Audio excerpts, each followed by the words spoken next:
जरा सोचो 18वीं सदी से एक जापानी समुराय आज की दुनिया में पहुंच जाए तो हमारी मॉडर्न टेक्नोलॉजी को देखकर क्या हाल होगा उसका। चलिए देखते हैं आज की कहानी में। कहानी की शुरुआत होती है 18वीं सदी के जापान में, जहां टाकीची नाम का एक समुराय हुआ करता था। वो एक जाबाज योद्धा था और लोग उसकी बहुत इज्जत करते थे। लेकिन एक दिन उसे एक जुर्म के लिए जेल में डाल दिया गया। जल्द ही उसे फांसी की सजा मिलने वाली थी। एक दिन जब टाकीची की आँख खुली तो वो जेल में था ही नहीं। वो काफी हैरान हो गया क्योंकि वो रात को तो जेल में ही सोया था। उसे एहसास हुआ कि वो बिल्कुल अलग सी जगह पर था, जहाँ बहुत सारी ऊंची ऊंची इमारतें थी और लोग भी अजीब से कपड़ों में घूम रहे थे। असल में वो किसी तरह 150 साल आगे पहुँच गया था, लेकिन उसे लगा कि जेल वालों ने उसे किसी दूसरे शहर में भेज दिया है। उसे देखकर आम आदमियों को लगा कि वो सामुराई के भेष में कोई नुक्कड़ नाटक कर रहा है। वो सड़क पर बेधड़क घूम रहा था कि तभी अचानक से उसके सामने से एक तेज तरार बस निकली। इतनी तेज चीज देखकर तो उसके होश ही उड़ गए। पास ही में टोरा नाम का एक लड़का अपनी गर्लफ्रेंड हारुकी के साथ खड़ा था। टाकेशी ने जाकर उससे अपने गांव का रास्ता पूछा, लेकिन टोरा उसकी हुलिये का मजाक उड़ाने लगा। हारुकी ने उसकी वीडियो बना ली क्योंकि वो एकदम असली सामुराई जैसा लग रहा था। इसके बाद ताकेशी ने जाकर एक दुकान में एक सेब उठा लिया। उसने दुकानदार से कहा कि अभी उसके पास पैसे नहीं है, लेकिन वो बाद में चुका देगा। इस अजीब से आदमी को देखकर मैनेजर काफी डर गया था, इसीलिए उसने कुछ नहीं कहा। बाहर ताकेशी मजे से सेब खाने लगा, लेकिन एक पुलिस वाले ने उसे अपने साथ पुलिस स्टेशन चलने को कहा क्योंकि उसने चोरी की थी। जब उसके ना मानने पर पुलिस वाले ने जबरदस्ती की तो ताकेशी ने एक ही गुस्से में उसे चित कर दिया। इसके बाद और पुलिस वाले उसके पीछे बढ़ गए। हारुकी ने इस सब की वीडियोस बनाकर सोशल मीडिया पर डाल दी। उधर बेचारा टाकेशी एक टीचर के घर के बाहर बेहोश होकर गिर गया। जब उसकी आंख खुली तो टीचर साइकी ने उसे बताया कि वो पिछले 2 दिन से बेहोश था। पुलिस उसे ढूंढते हुए आई थी, लेकिन साइकी ने उन्हें वापस भेज दिया क्योंकि एक सेब चुराना कोई बड़ा जुर्म नहीं है। ताकेशी ने झुककर उसका शुक्रिया अदा किया। उसने बताया कि उसका नाम सामुराई ताकेशी है। साइकी ने किताबों में उसके बारे में पढ़ा था, लेकिन उसे लगा कि शायद ये महज एक इत्तेफाक होगा। ताकेशी जिंदगी में पहली बार रेजर से दाढ़ी शेव कर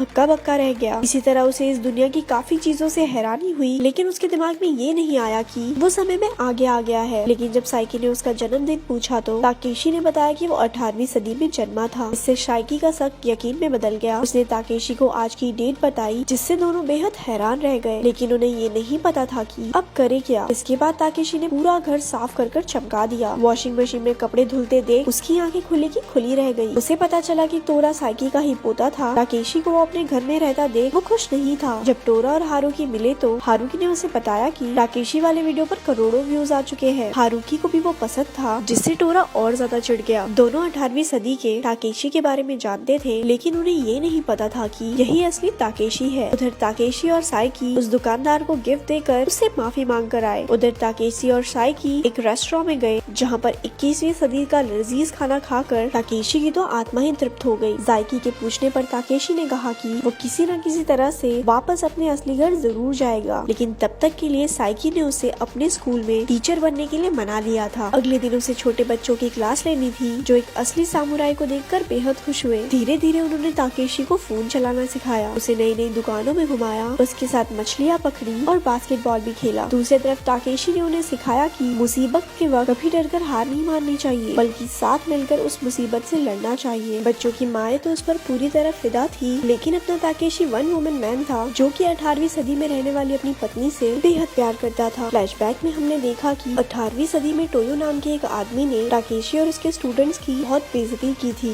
वो ऊंचे दर्जे का एक घमंडी सामुराई था, जो अपने से निचले लोगों को कीड़े मकोड़े समझता था। ताकेशी के सभी स्टूडेंट उसकी बेइज्जती से बहुत गुस्से में थे और टोयो को जान से मारना चाहते थे। गुस्से में ताकेशी ने उसे मारने का प्लान बनाया। उसके साथियों ने रात के अंधेरे में टोयो पर हमला कर दिया, लेकिन गलती से एक मासूम आदमी मारा गया। इसीलिए टाकेशी को कैद कर उसे फांसी की सजा होने वाली थी। वर्तमान समय में टाकेशी ने टोरा को झूठ बोलकर स्कूल बंक करते हुए पकड़ लिया, लेकिन टोरा ने उसे अपने काम से काम रखने को कहा। उसने टाकेशी पर हमला भी किया, लेकिन एक सामुराई के सामने उसकी एक न चली और वो वहाँ से भाग गया। उधर टोक्यो में एक जर्नलिस्ट ने सामुराई की वो वायरल वीडियो देखी। वीडियो देखकर उसने तुरंत टाकेशी को पहचान लिया। उसने उसी वक्त सामान बांधा और टाकेशी से मिलने निकल पड़ा। कुछ लोगों से पूछताछ करने के बाद वो साइकी के घर तक पहुंच गया। टाकेशी को लगा कि घर में एक चोर घुस आया है। वो उस पर हमला करने ही वाला था कि जर्नलिस्ट ने उसे अपने वादे के बारे में याद दिलाया। एक और फ्लैशबैक में हमने देखा कि टाकेशी और उसका खास दोस्त रोमा टोयो पर हमला करने से पहले बात कर रहे थे। रोमा को ये प्लान सही नहीं लगा और वो इसमें कोई हिस्सा नहीं चाहता था, इसीलिए गाँव छोड़कर चला गया। और जाते जाते उसने टाकेशी से कहा कि भविष्य में जरूर मिलेंगे। पता चला कि रोमा भी समय में 6 साल आगे आ गया था और फिर वापस वापस कभी लौट ही नहीं पाया। आखिरकार उसने अपनी नई जिंदगी को अपना लिया और एक जर्नलिस्ट बनकर टोक्यो में रहने लगा। वो टाकेशी को अपना पुराना गाँव दिखाने लाया जो बहुत बदल चुका था। वहाँ उन्हें अपनी मूर्तियाँ दिखी जिससे उन्हें बहुत गर्व हुआ कि 150 साल पहले वो लोगों के दिलों में जगह बनाने में कामयाब रहे। फिर समंदर किनारे चलते हुए रोमा ने कहा कि वो अपनी दुनिया में वापस जाना चाहता है, लेकिन इतने साल गुजर जाने के बाद अब वो उम्मीद छोड़ चुका था। लेकिन टाकेशी को अभी पूरा यकीन था कि वो वापस जरूर जाएगा। इसके बाद रोमा ने उसे अपनी और उसकी मौत के बारे में बताया। इतने समय यहाँ पर रहने पर उसने 18वीं सदी पर रिसर्च करके ये सब पता लगाया था। असल में टाकेशी को उस मासूम आदमी को मारने के बाद इतना पछतावा हुआ कि उसने खुदकुशी कर ली थी और रोमा को 6 साल बाद एक गाँव में मार दिया गया था। उन्होंने अपनी कब्र पर जाकर देखा कि ये बिल्कुल सही था। फिर टाकेशी ने अपनी पत्नी के बारे में पूछा तो रोमा ने कहा कि वो भी 8 साल बाद मर गई थी। अब टाकेशी अपनी पत्नी को बहुत याद कर रहा था। अचानक उसने देखा कि टोरा को कुछ गुंडे घसीट कर ले जा रहे थे। वो गुंडे उसे पैसों के लिए परेशान कर रहे थे और थोड़ी देर बाद उन्होंने उसे बेरहमी से मारना पीटना शुरू कर दिया। तभी टाकेशी और रोमा ने आकर वहाँ गुंडों के सरदार को जाने के लिए कहा, लेकिन वो गुंडे तो टाकेशी का मजाक उड़ाने लगे। अभी तो फैंसी ड्रेस कंपटीशन में आया है क्या? लेकिन उन 15 गुंडों के लिए ये 2 ही काफी थे। टाकेशी ने एक लोहे की पाइप से उन सबकी चटनी बना दी। आखिर में उनका सरदार बचा था जो डर के मारे धुंधलाकर भाग गया। इसके बाद रोमा वापस टोक्यो जा रहा था। उसने अब इस नई दुनिया को अपना लिया था और यहाँ खुश भी था। उसने टाकेशी को फोन करके अपने साथ आने को कहा, लेकिन टाकेशी साइकी और स्कूल के बच्चों के साथ ही रहना चाहता था। 18वीं सदी में टाकेशी अपने खाली समय में अपनी पत्नी के साथ कागज के फूल बनाया करता था। इंटरनेट से पहले का जमाना कितना बोरिंग था ना। सोचो तुम खाली टाइम में हमारे वीडियो भी ना देख पाते। अपने पत्नी को याद कर अक्सर वो दुखी हो जाया करता। एक दिन स्कूल के 3 बच्चे पहाड़ों में घूमने जाना चाहते थे, लेकिन टाकेशी को उस दिन अपनी पत्नी के कब्र पर जाना था, तो बच्चे अकेले ही रात को पहाड़ों में घूमने निकल पड़े। उधर टोरा ने बीती रात उसे बचाने के लिए टाकेशी का शुक्रिया अदा किया। फिर वो दोनों उसकी पत्नी की कब्र पर पहुँचे। टोरा को पहले तो ये यकीन नहीं था कि वो असली टाकेशी है, लेकिन जब बीती रात उसने टाकेशी को गुंडों से लड़ते देखा तो उसे विश्वास हो गया। उधर रात को बच्चे घूमते घूमते सुनसान पहाड़ी इलाके में पहुँच गए। इधर टाकेशी और टोरा आइसक्रीम खा रहे थे जब टोरा ने कहा कि वो उससे सीखकर सामुराई बनना चाहता है। रात बहुत ज्यादा हो गई थी और बहुत से लोग साइकी के घर के बाहर इकट्ठा हो गए थे। उनके बच्चे 5 घंटे से गायब थे, जिस वजह से सभी माँ बाप थोड़े घबराए हुए थे। तभी वहाँ टाकेशी को ढूंढते हुए पुलिस वाले भी आ गए। असल में जिन गुंडों को उसने मारा था उन्होंने उसके खिलाफ शिकायत कर दी थी। ये कैसे गुंडे जो मार खाकर पुलिस के पास जा रहे हैं? टोरा ने पुलिस वालों को सब कुछ सच बता दिया, लेकिन वो लोग फिर भी टाकेशी को पुलिस स्टेशन ले जाना चाहते थे। टोरा उसे ढूंढने निकल गया और उसने जल्दी से टाकेशी को गुम हुए बच्चों के बारे में बताया। उसे याद आया कि बच्चे पहाड़ों में जाने वाले थे। उधर पहाड़ों में बच्चे पूरी तरह खो चुके थे। उन्हें अपने मास्टर टाकेशी की बात याद आई। मुश्किल से घबराना नहीं, उसका एक साथ मिलकर डटकर सामना करना है। उन्होंने दिमाग लगाया और कागज के फूल बनाकर रास्ते में छोड़ते गए ताकि उनके माँ बाप उन्हें ढूंढ सके। कुछ देर बाद टाकेशी वहाँ पहुँच गया और उसे बच्चे के छोड़े हुए कागज मिले। उनका पीछा करते हुए उसने थोड़ी ही देर में बच्चों को भी ढूंढ लिया। आखिरकार वो बच्चों को माँ बाप के पास ले गया, लेकिन पुलिस अब भी टाकेशी को अरेस्ट करना चाहती थी। जब बच्चों को इस बात का पता चला तो वो रोते हुए पुलिस वालों से लड़ने लगे कि वो ऐसे उनके मास्टर को नहीं ले जा सकते। मौका का फायदा उठाकर टोरा टाकेशी को अपने मोटरसाइकिल पर भगा कर ले गया, लेकिन थोड़ी दूर जाते ही उनका एक्सीडेंट हो गया। टोरा ने होश संभालते हुए टाकेशी को ढूंढा, लेकिन वो उसे कहीं दिखाई नहीं दिया। उस दिन के बाद वो सामुराई कभी नहीं लौटा। अब साइकी और उसका परिवार समझ गया था कि वो टाकेशी से फिर कभी नहीं मिल पाएंगे। टोरा और हारुकी उसकी मूर्ति पर श्रद्धांजलि देने गए। आखिरकार वो खुश थे कि चाहे थोड़े वक्त के लिए ही सही वो एक असली सामुराई से मिले। फिर एक दिन साइकी को एक बैंक के मालिक का फोन आया। उसने बताया कि साइकी के पैदा होने से पहले ही कोई उसके लिए एक चिट्ठी छोड़ गया था। उस खत में टाकेशी ने लिखा था कि वो साइकी का शुक्रगुजार है। उसने बताया कि एक्सीडेंट के बाद वो 18वीं सदी में वापस पहुंच गया था। उसने स्कूल के बच्चे और टोरा की तस्वीर भी बनाई थी। उस खत को देखकर टोरा की आंखों में आंसू आ गए। इसके बाद हमने फ्लैशबैक में देखा कि टाकेशी ने 18वीं सदी में वापस आकर अपनी पत्नी और साइकी के लिए खत लिखे। उसने ये भी कहा कि साइकी का खत 150 साल के बाद ही खोला जाए। लोगों को लगने लगा कि वो फांसी के डर से पागल हो गया है, लेकिन वो एकदम शांत था क्योंकि वो पहले से ही जानता था कि आगे दुनिया कितनी खूबसूरत होने वाली है। आखिरकार उसे खुदकुशी करने के लिए मजबूर किया गया ताकि लोग उसे योद्धा नहीं बल्कि एक कायर के तौर पर याद रखें। लेकिन टाकेशी ने खुशी खुशी अपनी जान ले ली क्योंकि वो जानता था कि लोगों के दिलों में उसके लिए इज्जत होगी। और ऐसे ये मूवी यहाँ खत्म हो गई। ऐसी और स्टोरी सुनने के लिए हमारे पेज को लाइक करें। धन्यवाद।